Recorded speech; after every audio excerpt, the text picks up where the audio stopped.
Thank you very much. Thank you. How's everybody doing today? Come on now. How's everybody doing today?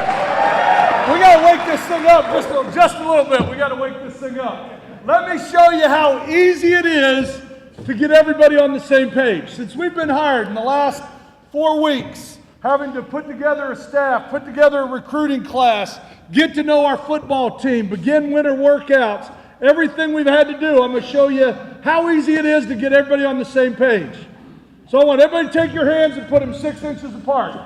You guys aren't sleeping on my watch. We're going to be involved today. So what we're going to do, we're going to get everybody off on the cadence.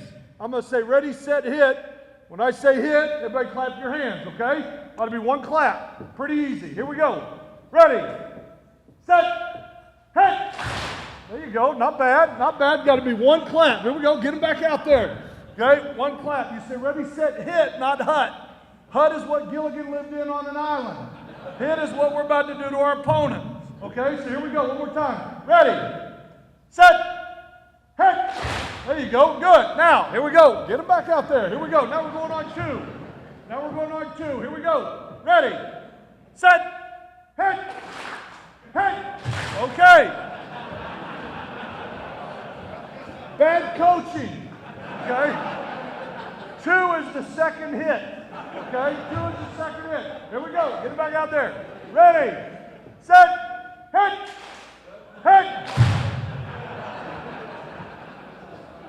And everybody always asks why they have LD programs in college. You can see how easy it is to get everybody on the same page.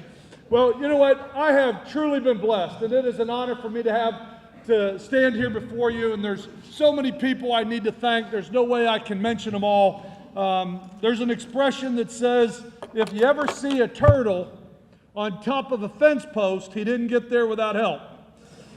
I'm that turtle on top of a fence post, and there are an awful lot of people that I need to thank.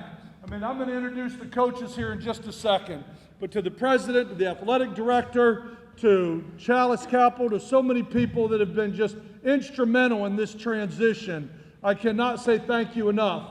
But the guys that I'm going to introduce to bring up about this recruiting class, which is really what this day is all about, this recruiting class that was just put together, and these 21 young men that decided that they wanted to be Bulldogs. And that's what we're going to talk a little bit about today. So I'm going to ask the staff to come forward if you would. I'm going to ask for the coaches to come forward so I can have an opportunity to introduce them.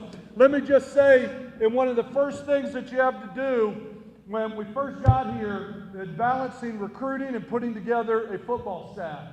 There certainly wasn't a shortage of interest or people that wanted to be here. And so I really feel excited about putting together the people that we have right now. And I'm gonna introduce them to you. But what I'm gonna ask everybody to do again, take your hands, okay, cross your arms, and put your hands together. That's what it sounds like when somebody hits a good shot at a golf tournament, okay? You kind of go, nice shot, very nice, okay? Now, well, we have an expression so a clap doesn't drag out and these coaches don't get their feelings hurt because some people get a little bigger applause than another. What we always say is, let's have 3 and everybody claps 3 times, okay? So if we're going to introduce Coach Koontz right here, we'd say, let's have 3 for Jeff Koontz, and everybody put their hands together. Think we can try that once? All right, let's have 3 for Coach Koontz. Very good. See there? And then it's short, it's crisp, it's sharp, and these guys feel good about themselves. You know what? So talking a little bit about and I'll start on the offensive side. I'll start on the offensive side of the ball. Now, when you look at the success that we've had here, one of the things that I was looking for in putting the staff together was a guy that had experience, or a guy that has been there before, a guy that has called plays before, had success, run a wide open offense the way that we have run here and what we've become accustomed to at Louisiana Tech. And you didn't have to look far because when you started to find the #1 passing team in the country, it was at Marshall. And so you started looking at who was having success, and the top 5 offenses in the country were at Louisiana Tech, pretty much Baylor and Marshall, and I feel very fortunate to have them. Let's have 3 for Coach Tony Peterson. See there? See how good that works? That works really good. We're excited to have him here. Tony will work with the quarterbacks as well. I kind of left that out. I said when I first got here, one of the things we needed was Louisiana flavor from a recruiting standpoint. I started talking to high school coaches all over the state, and there was one name that continually came up, and that was Jabbar Jalouk out of New Orleans. And I brought Jabbar up. We had an opportunity to sit down. And as a head coach, obviously you know football. You've had to coach every position. But even more so, I was impressed with the way he deals with people. And that's one of the things that impressed me the most. I think he's going to do a fantastic job. He's had great success. He's been to 3 state championships, just winning the one this year out of Carr High School in New Orleans. Let's have 3 for Coach Jabbar Jalouk. Very good. The next guy is not a stranger to anybody in this room, I know for sure. He's going to coach the outside wide receivers. He played here, was one of the greatest ambassadors that this university has had for the way that he represented himself, the way that he carried himself, as well as the way that he played on the field. He played 8 years in the NFL. He's been coaching for 2 years. I feel honored to have him back. Let's have 3 for Coach Tim Rattay. See, that one was a little louder. See, that's how that works. See, it's supposed to be consistent. That's why we're doing it this way. Okay, it's supposed to be consistent. But everybody, excuse me, everybody should be excited that he's come home. Another guy that is also going to coach the wide receivers, with Coach Rattay coaching the outside, Coach Joe Sloan's going to coach the inside. And I've said when you put a staff together, you got different age experiences. You have a lot of differences on the staff. This guy had the opportunity to coach him in college. He played for me. He was a graduate assistant for 3 years. He does a phenomenal job on the field with the young men and recruiting. No pun intended. I think he's a bulldog. He's a guy that just continues to plunge forward. Let's have 3 for Coach Joe Sloan. Working with the offensive line, trying to keep in pace with what we've done. Looked a lot of different places, and I wanted somebody that had experience doing what we were doing here. And you looked, and I looked around, talked to a lot of different people. This gentleman was at Texas Tech for about 5 years, has been in this offense, played for Tony, had done a great job, was at Middle Tennessee. Let's have 3 for offensive line coach, Coach Matt Moore. Very good. Those are the coaches on offense. Now we can clap. Let's have for the offensive staff. I tell you, you guys are trainable. You're coachable. I will say that. You're very coachable with what we're doing. On the defensive side of the ball, Bruce talked a little bit about Stan Egan. And Stan has been instrumental in our transition from a recruiting standpoint. There were a number of commitments that he was working like crazy, and at one point it was kind of a one-man show, and Stan was holding it all up. Very grateful to him. He does a great job coaching. He's going to coach the defensive line again. When I first came here, a number of players came to me and talked about Coach. We really appreciate it if you keep Coach Egan. He does a great job with us. He sets a great standard. And now that we've been on the field, I can see why. Let's have 3 for Coach Stan Egan. Working with the secondary. This gentleman played for 10 years in the NFL. He played in Colorado. Played 10 years in the NFL. Coached for 7 years in the NFL, I believe it was. And has just done a phenomenal job. I think he's coming here with us signing as many defensive backs as we did. I think he's done a great job coming in, watching film. He's been involved with the special teams, kickers, punters, all the defensive backs. But I'm telling you, I've really been impressed with the football coach that he is, being on the field the last couple days with our players. And that's Coach Ronnie Bradford. Let's have 3 for Coach Bradford. Let's try that one more time. Let's have, oh. And I just bragged on you. You know what? And I just talked about how good we were doing. Let's have 3 for Coach Bradford. Very good. And then the last guy, again, coaching the linebackers, I think has done a Super job was here. I think he's a bright young star in this business. When I first came in, I had an opportunity to sit down, interview him, meet with him, was just really impressed with his football knowledge, the way he related to young men. He's a great recruiter. He does a phenomenal job. He's coaching our linebackers. Let's have 3 for Coach Coons. Very good. And that's our defensive staff. Let's have a round of applause for them. All right, gentlemen. Y'all can sit down, or you can stand up here if you'd like. So let's get to the task at hand. Let's talk a little bit about recruiting. Okay, as we came in here, there was an awful lot to do, and I'll tell you this story as we were getting to know recruits a little bit. We came in here, one of the first things, I believe the press conference was Friday the 15th. I went to a recruiting dinner that night, and I'm walking around the table and I'm introducing myself, and some of the players, it's like, how you doing? I'm Coach Skip Holtz. I'm the head football coach at Louisiana Tech. And one player said, he goes, Coach, I'm already here. You don't have to recruit me. I'm already on the team. I'm one of the hosts. And it's like, well, I'm glad you're here anyway. So it's nice to meet you, because we have been trying to meet our players as well as get involved in recruiting. And when you talk about this staff being hired on the 15th, many of them came with a phone call. They wanted to be here, excited about being here. Everybody pretty much packed an overnight bag about 6 weeks ago, got on an airplane and come to Ruston, and we've been recruiting pretty much ever since. And so we have gone through an awful lot, but we had the opportunity on Monday to have our first workout with our football team, which was really encouraging to me and really exciting for me to have the opportunity to get on the grass. So this morning started with a 6 a.m. workout with our players out on the field, just where we had an opportunity to go through a lot of the county fair circuit type stuff with our team. And then we went back inside and the faxes started rolling in. And I tell you what, it was really a productive day. As a coach, especially with the short period of time we had to recruit, you worry about signing day, because you're not real sure. A young man tells you I'm coming, then somebody calls him the night before at 11 o'clock and he signs a different paper. So you're constantly on the phone trying to talk to them, trying to continue to build these relationships. And these coaches did an unbelievable job. But today, we had 21 signees signed today that made the commitment to be Bulldogs, to be part of this program. When you break it down and look at it, there were 8 from the state of Louisiana.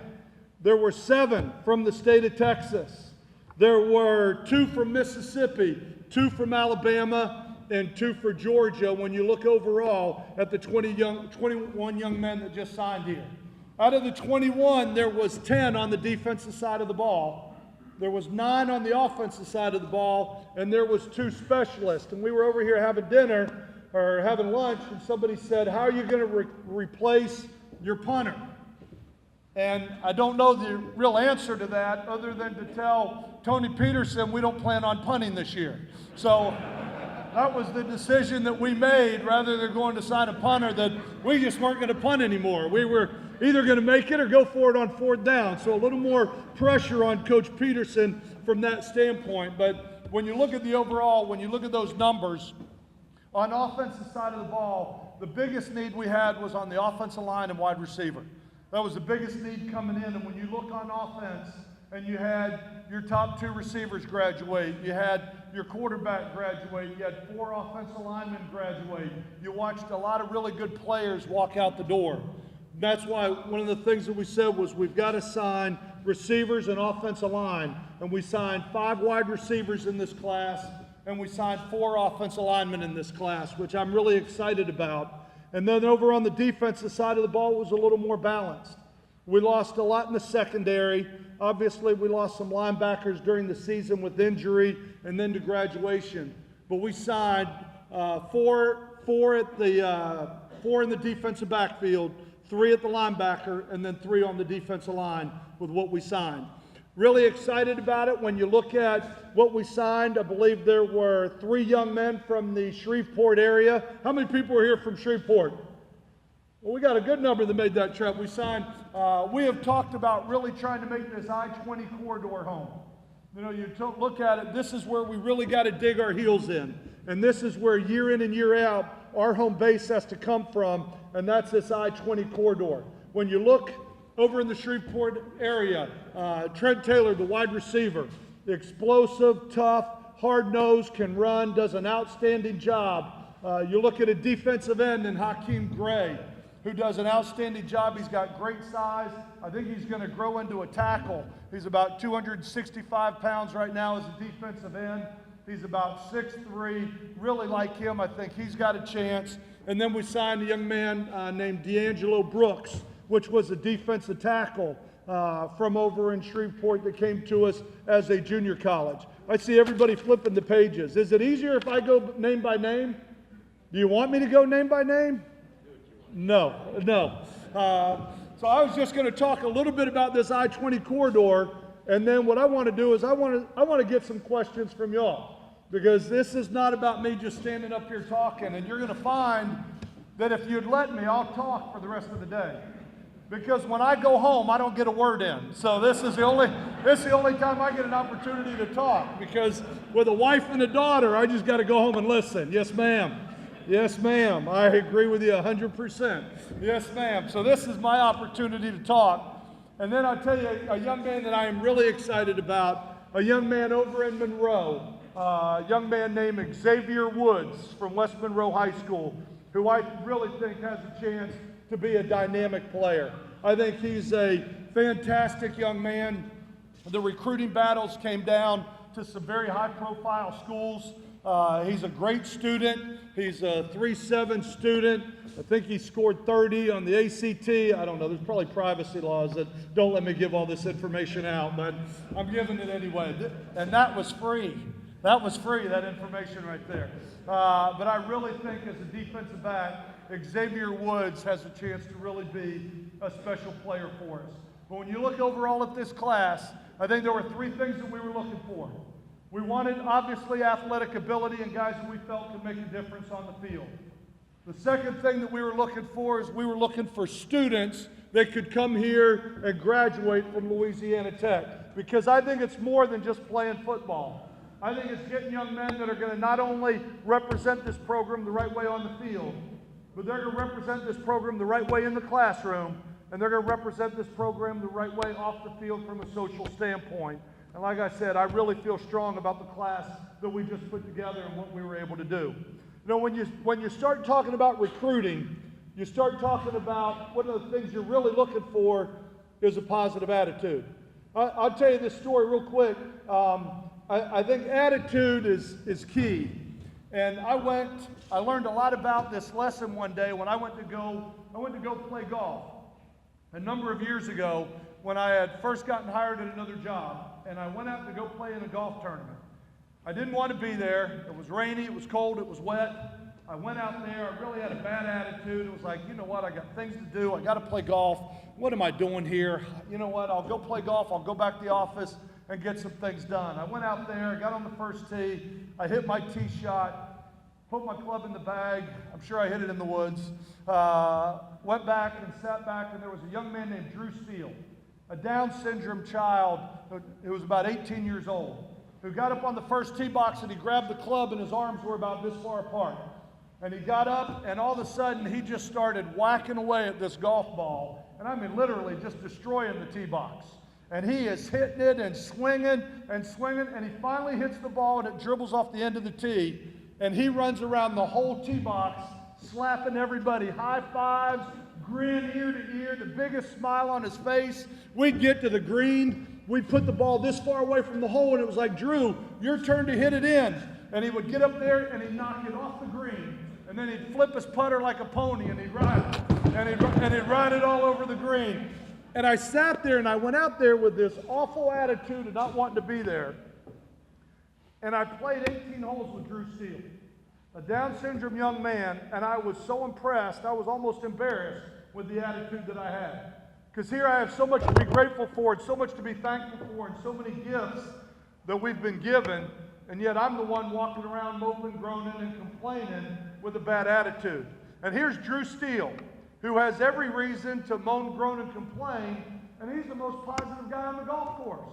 So I said to Drew, Drew, I was really impressed with you today when we were out on the golf course. As we were speaking at a banquet, it was about this size that night. And I said, I would love for you to come talk to my team because I think your attitude is infectious. And Drew said, well, I work at Chick-fil-A, so I'll check my schedule. I said, Drew, have your people get with my people. Let's see if we can work this out, okay? But you know, it just goes to show you how important attitude is. And it's one of the things that we were really looking for in this football team, in this class of recruits. I wanted players that wanted to be here. I wanted players that were upbeat. I wanted players that were outgoing. Players that when you met them, they look you in the eye and they shake your hand and they say, how are you, sir? Yes, sir. It is very nice to meet you. It's a pleasure to be here. We want young men that are going to represent this program the right way, as I said, on the field, off the field, and in the classroom as well. And I definitely think this class has that when you sit down and look at it.